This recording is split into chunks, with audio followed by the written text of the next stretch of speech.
Hello friends, मैं यशवंत स्वागत करता हूं आप लोगों का अपने यूट्यूब चैनल नॉलेज बुक में। जैसा कि आप लोग जानते हैं कि आज हम लोग सामान्य हिंदी का लेक्चर नंबर 12 डिस्कस करने जा रहे हैं और इस लेक्चर में हम लोग डिस्कस करने वाले हैं सामान्य हिंदी के एक और इम्पॉर्टेंट टॉपिक जो है कारक से। आज हम लोग कारक के बारे में जानने की कोशिश करेंगे कि कारक कहते किसे हैं और कारक के कितने भेद होते हैं और उन भेदों के जो कारक चिन्ह होते हैं उनके बारे में भी हम लोग काफ़ी आसानी से उनको याद करने की कोशिश करेंगे। तो चलिए बिना टाइम वेस्ट किए हुए स्टार्ट करते हैं आज का टॉपिक जो है कारक। लेकिन मैं उन लोगों से रिक्वेस्ट करना चाहूँगा कि जो हमारे चैनल पर नए हैं, हमारे चैनल को सब्सक्राइब अगर नहीं किए हैं तो हमारे चैनल को सब्सक्राइब कर दें, लाइक कर दें और अपने दोस्तों के साथ शेयर करना बिल्कुल ना भूलें और साथ में बेल आइकन ज़रूर दबा दें। ठीक है दोस्तों, जैसा कि कारक का यहाँ पे परिभाषा लिखा हुआ है कि संज्ञा का वह अभिकारी रूप जो शब्दों को जोड़ने का काम करता है वो कारक कहलाता है। क्या? शब्दों को जोड़ने का जो काम करता है वो कारक कहलाता है। दूसरे शब्दों में हम लोग बोल सकते हैं कि संज्ञा और सर्वनाम को अन्य शब्दों के साथ, विशेषतः क्रिया के साथ जो जोड़ने का काम करता है वो होता है कारक, उसको हम लोग बोलते हैं कारक। अगर मैं लिखूं यहाँ पे कि राम ने रावण को बाण से मारा। ठीक है, राम ने रावण को बाण से मारा। अब इसमें क्रिया क्या है? क्रिया है आपकी मारा। ठीक है, अगर मैं पूछूं कर्ता क्या है तो आप लोग बोलेंगे कि जो क्रिया को करने वाला है वो होता है कर्ता, यानी कर्ता है आपका राम। और अगर मैं पूछूं कर्म क्या है इसमें तो आप लोग बताएंगे कि राम ने रावण को मारने का काम किया है।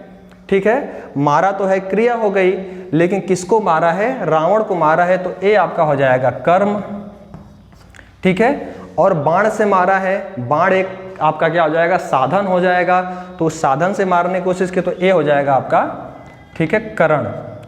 ठीक है, ए हो जाएगा आपका करण। तो इसमें आप लोगों ने देख लिया कि कर्ता क्या हो गया, कर्म क्या हो गया, करण क्या है और क्रिया क्या है। और यहाँ पे लिखित हैं आपके 8 भेद कारक के। अगर मैं पूछूं कि कारक के कितने भेद होते हैं तो आप लोग बताएंगे कि कारक के 8 भेद होते हैं। और वो 8 भेद कौन कौन से हैं? एक तो है आपका कर्ता, दूसरा कर्म, तीसरा करण, चौथा संप्रदान, अपादान, संबंध, अधिकरण और संबोधन। अब मैं पूछूं कि जो ठीक है कारक चिन्ह है, कारक चिन्ह कौन कौन से हैं? तो कर्ता के लिए ने, कर्म के लिए को, ठीक है, करण से के द्वारा, संप्रदान को के लिए, अपादान से अलग, संबंध का की के, रारी रे, नानी ने, इटिसी एंड अधिकरण में या पर और संबोधन अरे, हो, अहो, रे। ये सारे जो होते हैं वो कारक चिन्ह कहलाते हैं।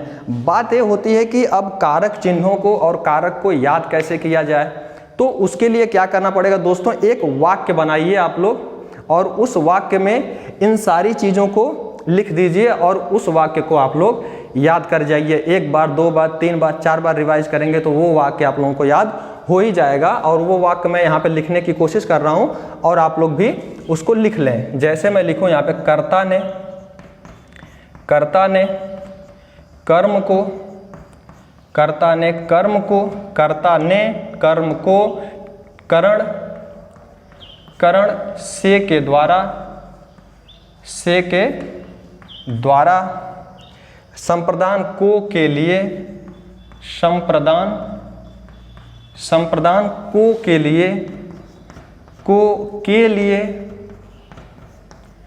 के लिए, अपादान से अलग,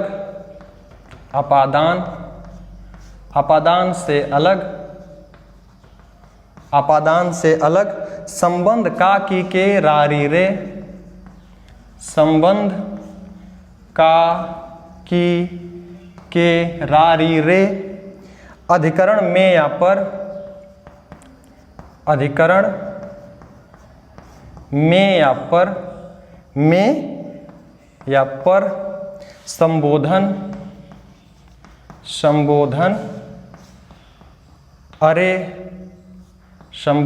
अरे, हे, हो, रे इत्यादि। अगर आप लोग इस वाक्य को याद कर जाते हैं कि कर्ता ने कर्म को करण से के द्वारा संप्रदान को के लिए अपादान से अलग संबंध का कि के रा री रे ना नी ने अधिकरण में या पर संबोधन अरे हे हो रे। अगर इस वाक्य को आप लोग याद कर जाते हैं तो आपके जो आठों के आठों कारक हैं वो काफ़ी आसानी से याद हो जाएंगे और उनके जो कारक चिन्ह हैं उनको भी आप आसानी से याद कर पाएंगे। दोस्तों चलिए अब हम लोग बात करते हैं कि कर्ता कारक क्या होता है, कर्म कारक क्या होता है। ठीक है, करण कारक, संप्रदान, अपादान, संबोधन, अधिकरण, संबंध और संबोधन, इनको एक एक करके हम लोग जानने की कोशिश करते हैं कि ये क्या होते हैं। दोस्तों अगर मैं लिखूं, ठीक है, कर्ता कारक के बारे में बात करूं, किसके बारे में बात करूं, ठीक है, कर्ता कारक के बारे में बात करूं तो इसकी परिभाषा क्या हो सकती है कि ठीक है, क्रिया को करने वाला, जो क्रिया को करने वाला होता है वो ठीक है कर्ता कहलाता है। मैं लिखूं राम, ठीक है, पढ़ता है, पढ़ता है, ठीक है, कौन पढ़ता है, राम पढ़ता है, तो ये क्या हो जाएगी आपकी क्रिया हो जाएगी और राम क्या हो जाएगा, ठीक है, कर्ता हो जाएगा। और अगर कोई शब्द लिखा गया है, अगर वहाँ से आपको कर्ता को पहचानना है, अगर कर्ता जानना है कि इसमें कर्ता कौन है, तो आप क्रिया से एक सवाल करिए। क्रिया से कौन सा सवाल करिए, कौन सवाल करिए और आपको जवाब मिल जाएगा कि इस वाक्य में कौन कर्ता है। जैसे मैं पूछूं कौन पढ़ता है, मैं आपसे पूछ लूँ कौन पढ़ता है, तो आप लोग तुरंत बताएंगे कि राम पढ़ता है। तो आप लोग आसानी से जान सकते हैं कि इसमें कौन सा करता है, तो राम करता है। अगर मैं लिखूं कि मैं लिखता हूं, मैं क्या करता हूं, लिखता हूं, इसमें क्या है, ये क्रिया है। अगर मैं इन वाक्य में जानने की कोशिश करूं कि इसमें कर्ता कौन है, तो मैं किससे है ना प्रश्न करूंगा, ठीक है, क्रिया से प्रश्न करूंगा। क्या प्रश्न करूंगा, कौन लिखता है, कौन लिखता है, तो जवाब आएगा कि मैं लिखता हूं। क्या जवाब आएगा, मैं लिखता हूं। तो यहां से आप लोग कर्ता कारक आसानी से ढूंढ सकते हो कि इसमें कर्ता कौन है। चलिए अब हम लोग बात करते हैं, ठीक है, कर्म कारक के ऊपर। कर्म कारक क्या होता है दोस्तों, कि क्रिया का फल जिस पे पड़ता है, क्रिया का फल जिस पे पड़ता है, कर्म कारक क्या होता है कि क्रिया का फल जिस पर पड़ता है, जिस पर पड़े, ठीक है, क्रिया का फल जिस पर पड़ता है वो, ठीक है, आपका कर्म कारक कहलाता है। कर्म कारक के लिए क्या हो सकता है, मैं पुस्तक पढ़ता हूँ, यानी या लिखूँ राम पुस्तक पढ़ता है। यहाँ पे देखिए ये तो हो गई आपकी क्रिया, ये हो गई आपकी, ये हो गया आपका कर्ता, ये क्या है, ठीक है, काम, ठीक है, राम जो है वो पढ़ तो रहा है लेकिन क्या पढ़ रहा है, वो पुस्तक को पढ़ रहा है, यानी कि पुस्तक पढ़ी जा रही है। तो पढ़ने का जो पूरा फल है वो किस पे पढ़ रहा है, पुस्तक पे पढ़ रहा है। तो ये क्या हो जाएगा आपका कर्म कारक। या मैं लिखूं, या मैं एक और परिभाषा, एक और उदाहरण देने की कोशिश करूं कि मैं पत्र लिखता हूं, ठीक है, मैं पत्र लिखता हूं। तो इसमें मैं जो हो जाएगा वो तो हो जाएगा कर्ता, ये लिखना हो जाएगा आपकी क्रिया, और इसमें कर्म क्या होगा, इसमें कर्म हो जाएगा आपका पत्र, क्योंकि क्या लिखा जा रहा है, पत्र ही तो लिखा जा रहा है। तो लिखने का यानी क्रिया का पूरा फल किस पे पड़ रहा है, पत्र पे पड़ रहा है, यानी कर्म पे पड़ रहा है, तो इसको बोला जाएगा कर्म कारक। और अगर कर्म कारक को पहचानना है, अगर कोई सेंटेंस लिखा हुआ है, अगर आपको कर्म कारक को पहचानना है तो उससे सवाल करिए, क्या, कहाँ, किसकी, क्या, कहाँ, किसकी, और किससे सवाल करिए, ठीक है, क्रिया से सवाल करिए, ठीक है, क्रिया से सवाल क्या करिए, क्या, कहाँ, किसकी। अगर मैं बोलूं यहाँ पे राम क्या पढ़ता है, क्या पढ़ता है, राम क्या पढ़ता है, तो जवाब आएगा कि पुस्तक पढ़ता है। तो आप लोगों को पता चल जाएगा कि इस वाक्य में कर्म क्या है। अगर दूसरी बार पूछूं कि मैं क्या लिखता हूं, मैं क्या लिखता हूं, तो मैं क्या लिखता हूं, पत्र लिखता हूं, जवाब आएगा क्या, कि पत्र लिखता हूं। तो इस प्रकार से आप लोग इसमें, ठीक है, कर्म कारक को आसानी से पहचान सकते हैं। चलिए अब हम लोग बात करते हैं, ठीक है, करण कारक की, ठीक है, किसकी बात कर लेते हैं, करण कारक। कि करण कारक क्या होता है। करण कारक, दोस्तों करण कारक जो होता है उसमें क्या होता है कि है ना, कर्ता और क्रिया के साथ, कर्ता और क्रिया के साथ जब एक साधन जुड़ा होता है, क्या जुड़ा होता है, एक साधन जुड़ा होता है, तो उसको बोला जाता है करण कारक। जैसे मैं लिखूं एक उदाहरण कि विद्यार्थी विद्यार्थी विद्यार्थी पेन से लिखते हैं। अब देखिए इसमें क्या है, एक साधन उपयोग किया गया है, इस पूरे वाक्य में एक साधन उपयोग किया गया है और उस साधन को है ना जोड़ा किससे जा रहा है, से। यहाँ पे लिखा हुआ है से के द्वारा। से के द्वारा मतलब किसी के द्वारा तो कार्य किया जा रहा है ना, तो वो जो कार्य करने का साधन है वो अगर वाक्य में निहित है तो उसके बाद उसको जोड़ने का जो काम करेगा वो करेगा आपका करण कारक। यानी किसके द्वारा किया जा रहा है और किसके द्वारा जो किया जा रहा है उस साधन को जोड़ने का काम कौन कर रहा है, से कर रहा है। यानी ये जो पेन है ये तो आपका साधन है और साधन को ठीक है क्रिया के साथ जोड़ने का काम कौन कर रहा है, से। तो ये हो जाएगा आपका, इसमें होगा आपका करण कारक। या फिर मैं दूसरा एक उदाहरण दूं, मैं गेंद से खेलता हूं। मैं खेलता जरूर हूं लेकिन किससे खेलता हूं, गेंद से खेलता हूं, गेंद के द्वारा खेलता हूं, मैं बिना गेंद के नहीं खेलता। तो इसमें एक साधन उपयोग किया गया और उस साधन को क्रिया के साथ जोड़ने का काम कौन कर रहा है, से। यानी कि करण से के द्वारा। आप लोगों को समझ में आ गया होगा, जहां पे एक साधन उपयोग किया गया हो और उसमें जब से आता है तो वहां पे होता है करण कारक। चलिए ये भी समझ में आ गया होगा आप लोगों को। अब बात कर लेते हैं हम लोग एक संप्रदान कारक के लिए। संप्रदान कारक, दोस्तों मुझे उम्मीद है कि आप लोगों को काफ़ी आसान भाषा में आसानी से समझ में आ रहा होगा कारक का हर एक टॉपिक की, ठीक है। कर्ता कारक क्या है, कर्म कारक क्या है और करण कारक क्या है। अब हम लोग बात करेंगे संप्रदान कारक के ऊपर। दोस्तों संप्रदान कारक का जो शाब्दिक अर्थ होता है वो होता है देना। शाब्दिक अर्थ क्या है इसका, जो शाब्दिक अर्थ है, शाब्दिक अर्थ होता है देना, ठीक है।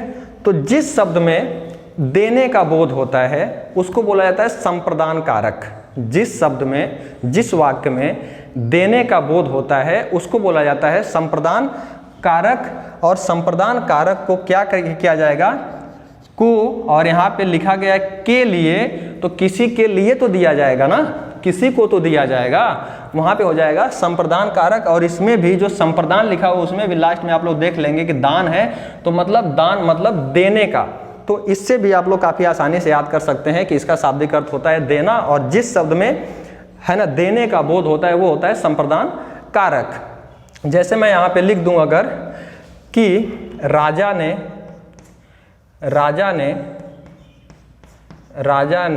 ठीक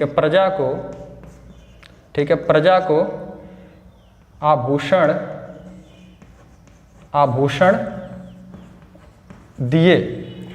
तो राजा ने ठीक है प्रजा को क्या दिए, आभूषण दिए, दिया ना यहाँ पे। और आभूषण और प्रजा को किससे जोड़ा जा रहा है, को से। इन दोनों शब्दों को जोड़ने का काम किससे किया जा रहा है, को से। और इसमें देने का भी बोध हो रहा है कि राजा ने ठीक है प्रजा को क्या दिया, आभूषण दिया। दूसरा एक अगर मैं लेना चाहूँ परिभाषा उदाहरण, तो क्या पिताजी ने ठीक है पिताजी ने जिन्हें भिखारी को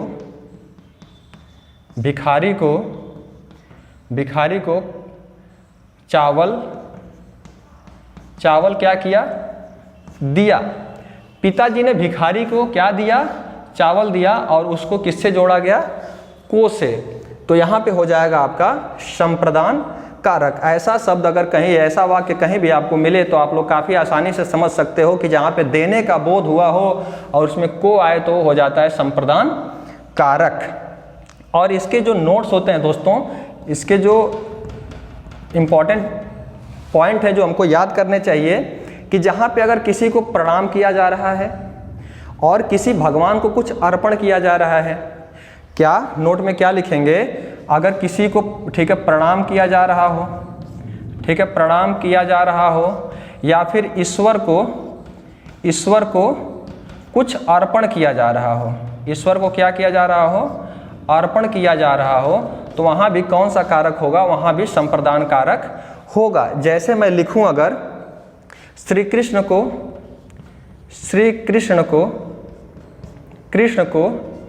खीर अर्पण, तो श्री कृष्ण को आपने क्या अर्पण किया, खीर अर्पण किया, और जो खीर अर्पण और श्री कृष्ण को जोड़ने का काम कौन किया, को, यहाँ भी जो होगा वो संप्रदान कारक होगा। अगर दूसरा एक एग्जाम्पल लूँ मैं, गुरु को प्रणाम, मैं किसको प्रणाम कर रहा हूँ, गुरु को प्रणाम कर रहा हूँ, तो यहाँ भी आपको को मिल रहा है जो आपका संप्रदान कारक होगा। इस प्रकार बोला जा सकता है जहाँ पे प्रणाम और ईश्वर को कुछ देने का बोध होता है वहाँ भी संप्रदान कारक होता है। आप लोग आसानी से इसको याद कर सकते हैं, मिटा दें। चलिए अब बात करते हैं अपादान कारक दोस्तों बहुत ही इंपॉर्टेंट है। अपादान आप लोग इसको इंपॉर्टेंट करके भी लिख सकते हैं, ये काफ़ी बार एग्जाम में आते हैं। अपादान का मतलब होता है अलग होना। जब एक चीज़ दूसरे चीज़ों से अलग होती है तो उसको बोला जाता है अपादान, यानी विभक्त होने का बोध जहाँ पे होता है, विभक्ति का बोध हो। किसका बोध हो, विभक्त होने का। विभक्त यानी अलग होने का जहाँ पे बोध होता है उसको बोला जाता है अपादान कारक। जैसा यहाँ पे लिखा गया है अपादान से अलग, किसी चीज़ से जब अलग होने का जहाँ पे बोध होता है उसको बोला जाता है अपादान कारक। जैसे बोल दें कि पेड़ से पत्ते गिरे, यानी पहले तो पेड़ पे लगे हुए थे लेकिन पेड़ से अब क्या कर रहे हैं, गिर रहे हैं, यानी पेड़ से अलग हो रहे हैं ना। तो जहाँ भी अलग होने का भाव उत्पन्न होता है वहाँ पे होता है अपादान कारक। जैसे पेड़ से पत्ते गिरे, तो जो से है वो पेड़ से पत्तों के गिरने को क्या कर रहा है, बता रहा है कि पेड़ से पत्ते अलग हो रहे हैं, पेड़ से पत्ते गिरे। तो जहाँ भी अलगाव यानी अलग होने का भाव उत्पन्न होता है वहाँ पे होता है अपादान कारक। अगर मैं दूसरे एक एग्जाम्पल की बात करूँ, दूसरे उदाहरण की बात करूँ, तो सांप बिल से क्या हुआ, बाहर आया। पहले सांप कहाँ था, पहले सांप था बिल में, अब बिल से बाहर आ रहा है तो बिल को छोड़ करके ही तो बाहर आ रहा है ना, यानी बिल से वो अलग हो रहा है। तो बिल और बाहर उसको जोड़ने का काम कौन कर रहा है, से, यानी सांप बिल से बाहर आया और से अलग हो रहा है ना, किससे अलग हो रहा है, बिल से अलग हो रहा है, और कहाँ आ रहा है, बाहर आ रहा है। तो यहाँ पे हो जाएगा अपादान कारक। उसके बाद एक और एग्जाम्पल ले लेते हैं कि दूल्हा घोड़े से गिर गया। पहले दूल्हा कहाँ पे था, घोड़े पर था, अब कहाँ है, ज़मीन पर है और वो गिर गया। जब वो गिर रहा है तो घोड़े से अलग हो रहा है ना, तो यहाँ भी अलगाव का या फिर अलग होने का, विभक्त होने का भाव उत्पन्न हो रहा है, तो उससे बोला जाएगा अपादान कारक। जहाँ भी अलगाव का बोध हो वो होता है अपादान कारक। चलिए आपका अपादान कारक भी कंफर्म हो गया होगा। अब हम लोग बात कर लेते हैं संबंध की, ठीक है, किसकी, संबंध की। अपादान में एक और मैं चीज़ आप लोगों को बता दूं दोस्तों, अपादान में जब किसी है ना डर का बोध हो, डर का जब बोध होता है या फिर किसी से तुलना की जाती है, जब किसी से तुलना की जाए या फिर डर का बोध होता है, वहाँ भी क्या होता है, आपका अपादान कारक ही होता है। जैसे मैं लिखूं कि सीता सांप से क्या कर गई, डर गई। यहाँ पे डरने का बोध है किससे, ठीक है, किससे डरी वो, सांप से डरी, ठीक है। तो सांप और डर के बीच में क्या है, से, ये भी आ जाएगा आपका अपादान कारक में। या फिर मैं लिखूं कि सोहन मोहन से ईमानदार है, ईमानदार है। यहाँ पे क्या हो रही है, तुलना हो रही है। क्या हो रही है दोस्तों, ठीक है, तुलना हो रही है। और यहाँ पे क्या है, डर है, यहाँ पे डर का भाव है। और यहाँ पे तुलना हो रही है किसकी, मोहन से सोहन से तुलना हो रही है। तो इसको भी क्या हो जाएगा, यहाँ भी आपका अपादान कारक होगा। इस चीज़ को आप लोग नोट बना करके लिख लीजिएगा कि जहाँ भी तुलना हो और, ठीक है, तुलना हो और डर का भाव उत्पन्न हो तो वहाँ पे होता है आपका अपादान कारक। अब हम लोग बात करते हैं संबंध कारक की।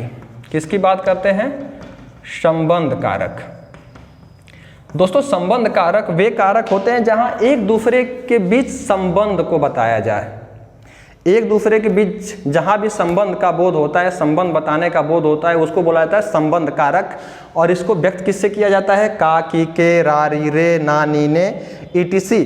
अगर मैं बोलूं यहाँ पे कि मोहन का घर, मोहन का घर सुंदर है, मोहन का घर क्या है, सुंदर है। इस वाक्य के बीच में क्या आया, का आया। मोहन को किससे जोड़ा, घर से जोड़ा, ठीक है। मोहन को घर से जोड़ने का काम कौन कर रहा है, का। और जहां पे भी जुड़ाव का भाव उत्पन्न होता है उसको बोला जाता है संबंध कारक। दूसरा एक ले लेते हैं, दीपक के बेटे,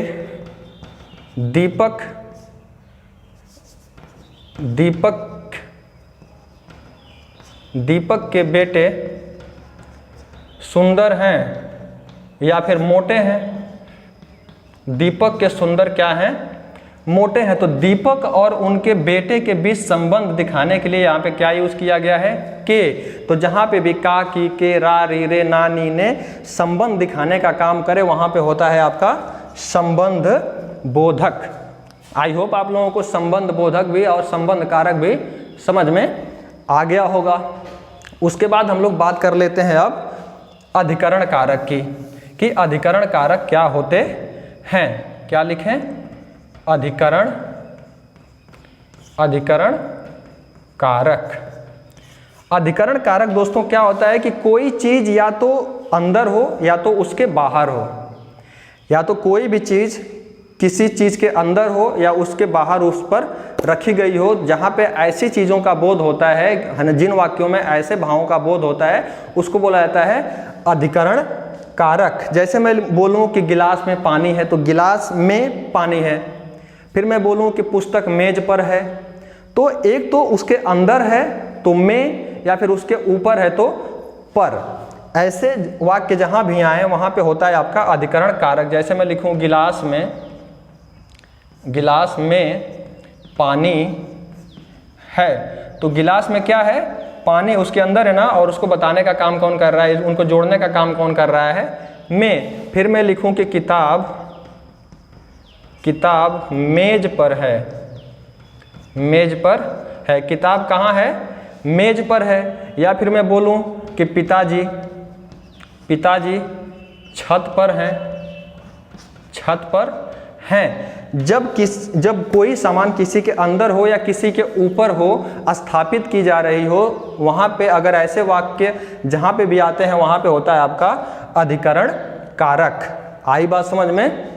अब बात कर लेते हैं हम लोग, ये भी समझ में आ गया होगा कि अधिकरण कारक क्या होता है, कि या किसी भी वस्तु का हो या तो किसी के अंदर रखिए या तो उसके ऊपर रखिए, उसका अगर ऐसे वाक्य आते हैं तो वहाँ पे होता है अधिकरण कारक, है ना। अधिकरण कारक का जो शाब्दिक अर्थ होता है वो होता ही है प्रकट करना। क्या होता है, ठीक है, प्रकट करना। कोई भी चीज़ कहाँ प्रकट होगी, या तो उसके अंदर प्रकट होगी या तो उसके ऊपर प्रकट होगी ही होगी। चलिए अब हम लोग बात कर लेते हैं संबोधन कारक की, कि संबोधन कारक क्या होता है। संबोधन कारक दोस्तों, संबोधन कारक का मतलब ये है कि जब किसी को, ठीक है, पुकारने या संकेत करने का जहां भी बोध हो, किसी को पुकारने का या फिर संकेत करने का जहां भी बोध होता है वहां पे होता है संबोधन कारक। जैसे मैं लिखूं यहाँ पे, हे लड़की, यहाँ पुकारने का हो रहा है, हे लड़की इधर आओ, इधर आओ, ठीक है, हे लड़की इधर आओ। तो ये जो हे आया है वो किस में है, आपका संबोधन कारक में है। फिर मैं बोलूं अरे राम अरे रमेश, या फिर अरे राम, अरे मोहन, अरे रमेश, अरे रमेश, ये तुमने क्या किया, ये तुमने क्या किया। अगर ऐसे वाक्य जहां भी आए तो वो हो जाएगा आपका संबोधन कारक। दोस्तों मुझे उम्मीद है कि आप लोगों को ठीक है कारक से संबंधित जितने भी टॉपिक हैं, यानी अगर बात कर लें कारक के परिभाषा की, या कारक के भेद की, या फिर कारक के चिन्हों की, या फिर हर एक कारक को एक एक करके समझने की, ये सारे टॉपिक आप लोगों को काफ़ी आसानी से समझ में आए होंगे। अगर मैं यहाँ से पूछ दूँ, एक दो एग्जाम्पल लूँ और मैं पूछूँ उसमें कि इसमें कौन सा कारक है, तो आप लोग देखते हैं कि बता पाते हैं कि नहीं बता पाते हैं। अगर मैं नोट करूं यहाँ पे एक एग्जाम्पल लिखूं,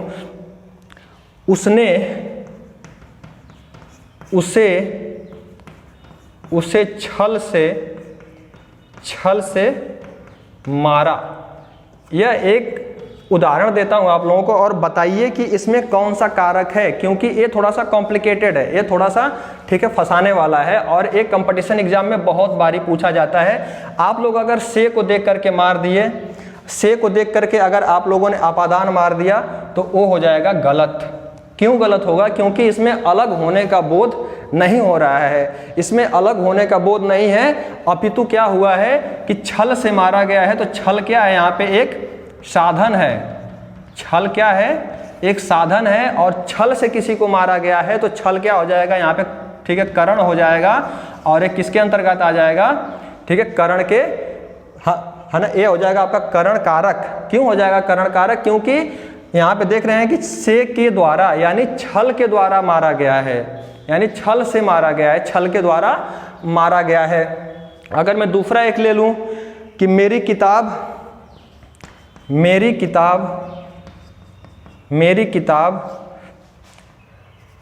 ठीक है मुझसे खो गई है। अब यहाँ पे क्या हो रहा है कि जो मेरी जो किताब है वो मुझसे क्या हो गई है? खो गई है। तो क्या हो रहा है? अलग हो रहा है ना। तो यहाँ पे कोई भी चीज़ जो मेरी किताब थी वो मुझसे अलग हो गई या फिर अलग हो रही है, तो यहाँ पे अलग होने का जो बोध होता है वो होता है अपादान में। और उसमें जो ये से लगा हुआ है मुझसे, ये हो जाएगा आपका अपादान कारक। तो ऐसे जो भी आपके उदाहरण आते हैं आपके कंपटीशन एग्जाम में, तो काफ़ी धैर्य बनाकर सोचें और समझने की कोशिश करें कि ठीक है कर्ता में क्या होता है, कर्म में क्या होता है, करण में क्या होता है, संप्रदान में। एक बार लिख लीजिए कि जो ठीक है क्रिया को करने वाले होते हैं वो कर्ता कहलाते हैं। ठीक है क्रिया का फल जिस पर पड़ता है कर्म कहलाता है, या फिर आपका करण ठीक है जिसके द्वारा किया जाता है वो होता है करण। या फिर जैसे छल से मारा, अब फिर क्या होगा कि बाण से मारा, जिसमें भी साधन उपयोग कर दिए जाएं वो होता है करण कारक। अगर किसी को दान किया जा रहा है, कुछ दिया जा रहा है, तो वो होता है आपका संप्रदान कारक। अगर किसी चीज़ से कोई भी चीज़ अलग हो रही है तो उसको बोला जाता है अपादान कारक। ठीक है संबंध यानी दो व्यक्तियों के बीच, दो वस्तुओं के बीच जो संबंध बताने का काम करते हैं वो होते हैं संबंध कारक। अधिकरण कारक क्या होता है कि किसी ठीक वस्तु का प्रकट होना, ठीक है किसी भी वस्तु या व्यक्ति का प्रकट होना, जहाँ पे या तो अंदर प्रकट होंगे या तो उसके ऊपर प्रकट होंगे, तो मैं आप पर से उसको हम लोग दिखाएंगे, वहाँ पे होता है अधिकरण कारक। और किसी को पुकारने का और किसी को संकेत करने का जहाँ पे बोध होता है उसको बोला जाता है संबोधन कारक। तो मुझे उम्मीद है कि ये लेक्चर आप लोगों को काफ़ी आसान भाषा में समझ में आ गया होगा और कारक से रिलेटेड जितने भी कॉन्सेप्ट हैं आप लोगों के वो क्लियर हो गए होंगे। दोस्तों अगर हमारी वीडियो आप लोगों को पसंद आ रही हो, हमारा दिया हुआ लेक्चर आप लोगों को पसंद आ रहा है, तो इस वीडियोस को अपने दोस्तों के साथ ज़रूर शेयर करें। और हमारे चैनल को अगर अभी तक आप सब्सक्राइब नहीं किए हैं तो उस चैनल को सब्सक्राइब कर दें, लाइक कर दें और बेल आइकन को दबाना बिल्कुल ना भूलें, जिससे हम जो भी वीडियो लेकर के आएँ अगले भाग में वो वीडियोज आप तक ठीक है पहुंच सके और उसका नोटिफिकेशन आपको आसानी से मिल जाए। आप लोगों का इस क्लास में बने रहने के लिए बहुत बहुत धन्यवाद।